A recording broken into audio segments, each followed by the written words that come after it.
Hello, வணக்கம், நமஸ்காரம். எப்படி இருக்கீங்க எல்லாரும்? இன்னைக்கு உங்களுக்கு பாலக்காடு ஸ்பெஷல் பாலக்காடு நேந்திரம்பழம் பிரதமன் பண்ணி காமிக்கலான் இருக்கேன்.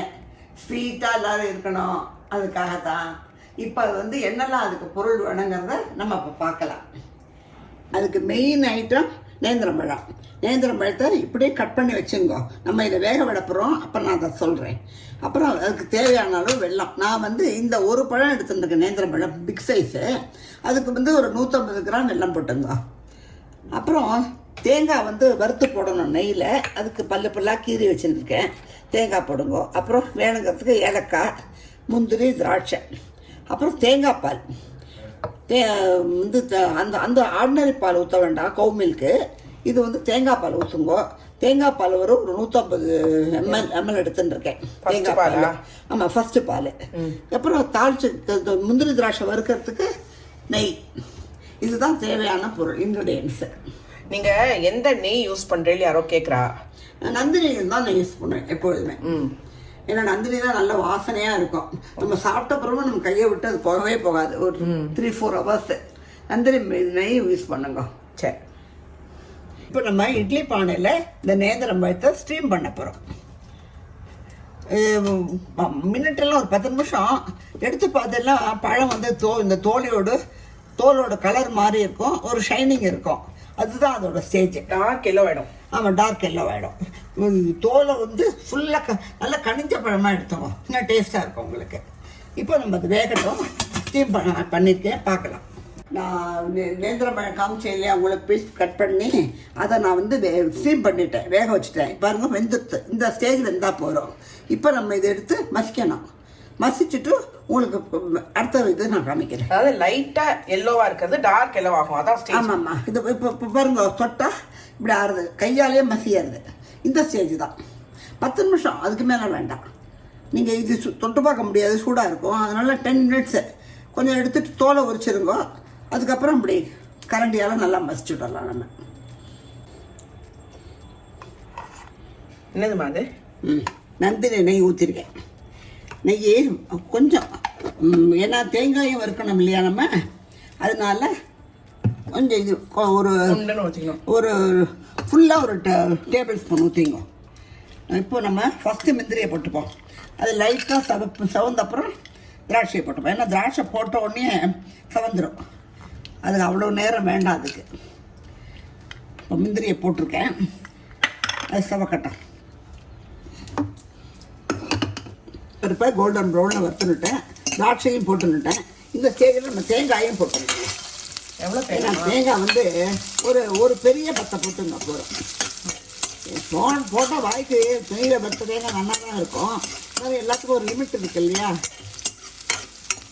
ஏன்னா தேங்காயில் ஈரப்பசை இருக்கிறதுனால முந்திரி திராட்சையும் வறுத்தப்புறம் போட்டுக்கணும் நீங்கள், இல்லைன்னா அது கொஞ்சம் ப்ரௌன் கலர் ஆகாது. நல்லாவே வறுத்துருக்கோம் நெய்யில், நல்லாயிருக்கும், டேஸ்ட்டு நல்லாயிருக்கும்.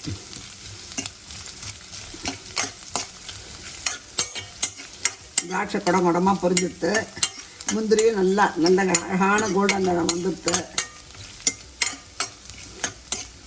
சிம்மிலே வச்சுக்கோங்க, ஹையில் வைக்காதீங்க. ஹையில் வச்சா தீஞ்சு போய்டும். சிம்மில் வச்சு கொஞ்சம் இதுக்கு எல்லாத்துக்குமே சமையலுக்கு கொஞ்சம் பொறுமை வேணும்.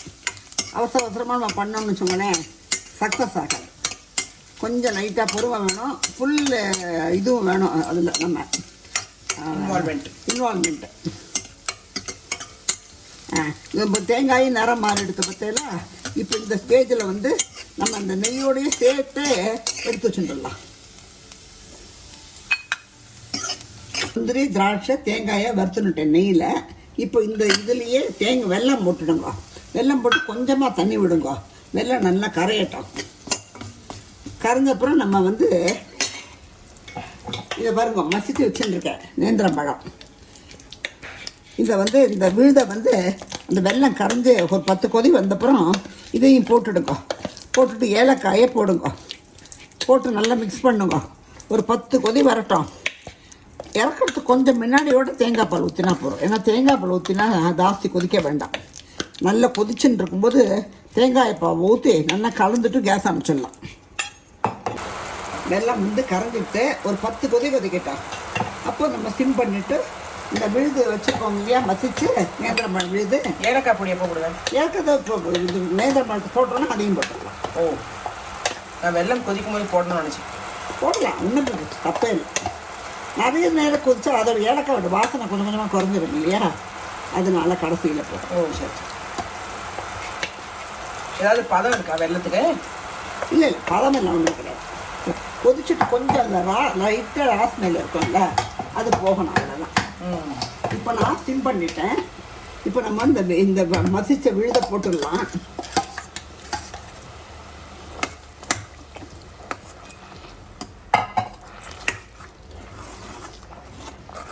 நல்லா கொஞ்சம் இலக்கி கொடுத்துருங்க. அப்போ தான் அந்த விழுது வந்து அதோட வெள்ளத்தோட ஜெல்லாகும், சேர்ந்து வரும் உங்களுக்கு. கொதிக்க ஆரம்பித்தோடனே வெள்ளம் கொஞ்சம் பார்த்தே போட்டுங்க. ஏன்னா நேந்திர மழத்தில் கொஞ்சம் லைட்டாக இனிப்பு இருக்கிறதுனால சில பேருக்கு நிறைய இனிப்பு வேணும். 150 கிராம் போட்டுங்க. இனிப்பு கொஞ்சம் கம்மியாக போகிறோம், எங்களுக்கு திகட்டும் அப்படின்னு நீங்கள் நினச்சிங்கனாக்க கொஞ்சம் கம்மியாக ஒரு 120 கிராம் 125 கிராம் போட்டுங்க. ஒரு வாழைப்பழத்துக்கு சொல்கிறேன். ஆமாம், ஒரு வாழைப்பழத்துக்கு ஒரு 4 பேர் தாராளமாக சாப்பிடலாம். தேங்காய் பாலில் வேறு இனிப்பு இருக்குமே, அதில் வேறு இனிப்பு இருக்கும். அதனால தான் 120 கிராம் போட்டா போகிறோம். பிடிப்பா சில பேருக்கு வெள்ளம் வேணும் இல்லையா, 150 கிராம் போட்டுங்க. பிடிப்பாவா? ஆமாம், அதாவது இனிச்சுண்டு, ரொம்ப இனிச்சுன்னு இருக்கணும் சில பேருக்கு. சில பேருக்கு அது திகட்டும். உங்களோட இதுதான், உங்களோட டேஸ்ட்டு தான். நல்லா அந்த வெள்ளத்தோடு சேர்ந்து அதை மசிச்சு கொடுத்துருங்க. இது வந்து விசேஷம் போது பண்ணுவாடா?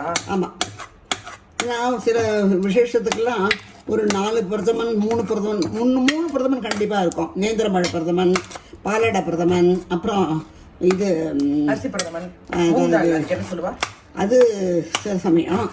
இது சக்கை பிரதமன். ஏன்னா சக்கையெல்லாம் விழுது பண்ணி வச்சுருவோம்ல, நம்ம வருஷத்துக்கு பண்ணி வச்சுருவோம், கட்டே போகாது, 1 வருஷ காலம் நிற்கும். அதுவும் கேட்டாமா யாரும். ஆமாம், நல்ல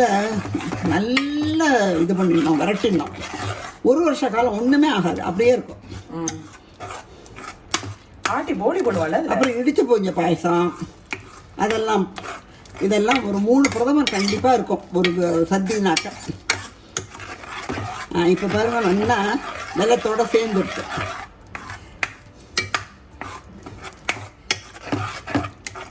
எவ்வளோ ஏலக்காய்மா போட்டு வச்சுருக்கோம்? நல்லா ஒரு 3-4 ஏலக்காய். நல்ல ஏலக்காய் இருந்தால் அந்த பெருசாக இருந்தால் 2 போடும் இந்த குவான்டிட்டிக்கு. அது ப்ரிடாமினெண்ட்டாக தெரியுமே, அதுக்காக கேட்டேன். தெரியக்கூடாதா ஏலக்காயோட வாசனை? ரொம்ப இல்லை, நல்லா இருக்கும். நம்ம கேரளாவில் வாங்கினோம், இது கொச்சியில் ஏலக்காய். அது நல்ல குவாலிட்டி, இது ஃபஸ்ட் குவாலிட்டி. அதனால நல்லா இருக்கும், வாசனை பூக்கடிக்கும்.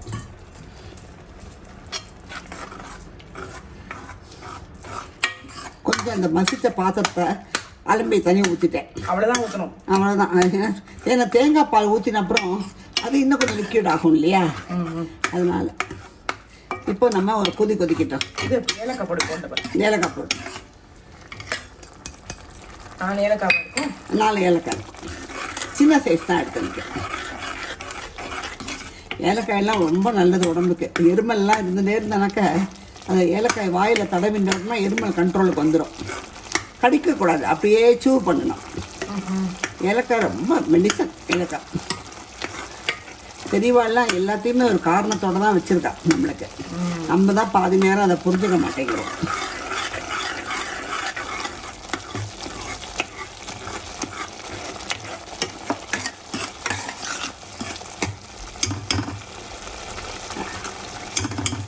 என்ன வாசனை வரணும்? நேந்திரம்பழ வாசனை வரணும். ஓ, வெல்லமும் சேர்ந்து வரணும். வெல்லமும், ஆமாம், ஏலக்காயும் இது வெல்லமும் நேந்திரம்பழமும். இப்போ பாருங்கள், நல்லா மசிச்சுட்டேன், சேர்ந்து ஜெல்லாக எடுத்து சிம் பண்ணி. ஆமாம், சிம் பண்ணிட்டேன். இப்போ நம்ம தேங்காய் பாலை ஊற்றிட்டு உடனே கேஸ் அணைச்சிட வேண்டியதான். ஏன்னா தேங்காய் பால் போட்டு, ஆமாம், ஃபஸ்ட்டு பால் கொஞ்சம் வேணால் அலம்பி ஊற்றிங்கோ. ஏன்னா திக்கு பால் ஊற்றிருப்போம் இல்லையா நம்ம.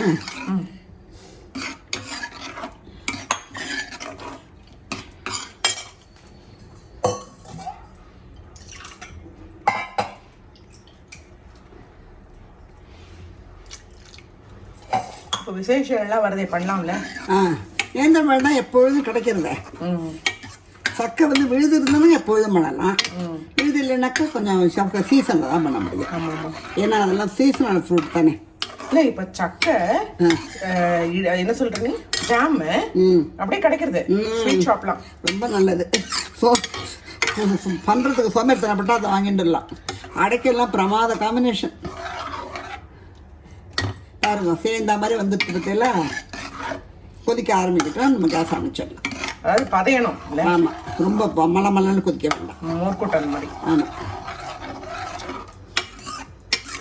நான் ஒரு நேந்திரம் பழத்தில் பண்ணியிருக்கேன். நீங்கள் உங்கள் ஆளோட சாப்பிட்றத பொறுத்து, ஆளோட நம்பர்ஸை பொறுத்து நீங்கள் 2 நேந்திரம் பழம் கூட பண்ணலாம்.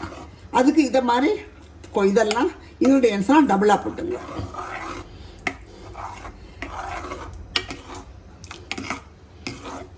போருமா நீர்த்து? போரும். இந்த இல்லை ரொம்ப தண்ணியாக இருந்தானாக்க இலையில ஊற்றி தட்டில் ஊற்றி உருதி சாப்பிட்றது தான் டேஸ்ட்டு. சில பேர் தான் டம்ளரில் விரும்பி குடிப்பேன். கொதிக்கிறது. இப்போ நம்ம கேஸ் அணைச்சிட்டேன். இப்போ நம்ம தேங்காய், முந்திரி, திராட்சை வறுத்து வச்சுருக்கோம் பார்த்தீங்களா, இதை நம்ம போட்டுடலாம்.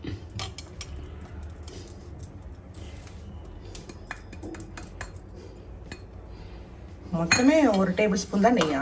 ஆமாம், அந்த முந்திரி திராட்சை உங்கணும், அவ்வளோதான். தேங்காயும் தேங்காய் போடலாம், இன்னும் கூட போட்டுக்கோம். இப்போ தேங்காய் போட்டுக்கணும், அதுக்கும் வறுக்கிறதுக்கு வேணும் இல்லையா? அது பாருங்க. நேந்திரம் பழ பிரதமன் ரெடி. நீங்கள் விசேஷ நாளெல்லாம் பண்ணலாம், நவராத்திரி சமயத்தில் பண்ணலாம், எப்போ வேணால் பண்ணி சாப்பிடணும். ஆசையாக இருக்கா ஒரு ஈவினிங் பண்ணுங்க. வீக்கெண்டில் நிம்மதியாக நிதானமாக ருசித்து சாப்பிடலாம். நேந்திரம் பழம் பிரதமன் ரெடி. சாப்பிடுங்க, எனக்கு ஃபீட்பேக் கொடுங்க.